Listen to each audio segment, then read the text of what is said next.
today we're working with how to change file clip speeds in iMovie. First things first, you're going to need a file, so you can go to where the file folder is and grab one and drag it into your library. The other way to do this, because someone asked and they didn't know how to do it, you can actually go to where your file is and you can just drag it into your library, drag and drop, and you're good to go. I've got two different clips here. I've got one from when I was in Sweden and I saw all these bicycles lined up, and the second was from this boat trip that I took out in Seattle, and I came across some cool artwork, so I'm going to add both of those clips to my timeline, as well as I'm going to add my little outro so that you'll have something at the end of this video. As we go through the video, I want you guys to learn some of the keyboard shortcuts that are built into iMovie. Here are two ways to get rid of audio from a clip. The first way is to highlight the audio section, and you can manually lower the level of audio down to 0. The second way to get rid of audio is to use the feature of detaching audio from the clip, which is keyboard shortcut Command Option B. Now you'll see that the audio clip is separate from the video clip, and you can simply select it so it has a yellow border around it, and then delete it. This option is good if you know there's no chance you'll ever need the audio again. Now you'll see I have two clips in my timeline. The first one has the audio option, which can be moved up and down still. The second has no audio at all.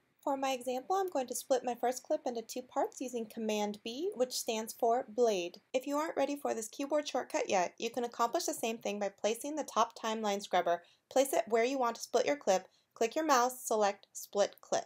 Since we have two clips now, let's go ahead and play with the speed option a little bit. Go ahead and right click on one of the clips and select Show Speed Editor. Now you'll see that the highlighted clip now has this circle icon.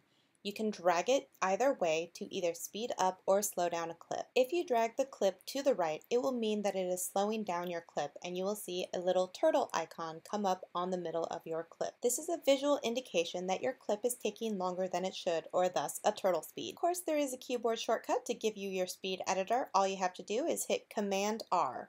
Now, if you move that circle to the left, you're going to see the little visual indicator of a rabbit, and that means that your clip is playing at faster than the speed it was normally recorded at. Alright, now that I'm done playing around with my clips, I think the last thing I'm going to do is add a transition between the lake view and the bike view. To do this, you'll click Transitions across the top, select one that you like, and then, this is important, place it in between the clips. I've chosen a swipe for my example. This video was made by request, so I hope it helped you guys, and if it did, I hope you subscribe. Thank you guys for watching. This is Shelly signing off.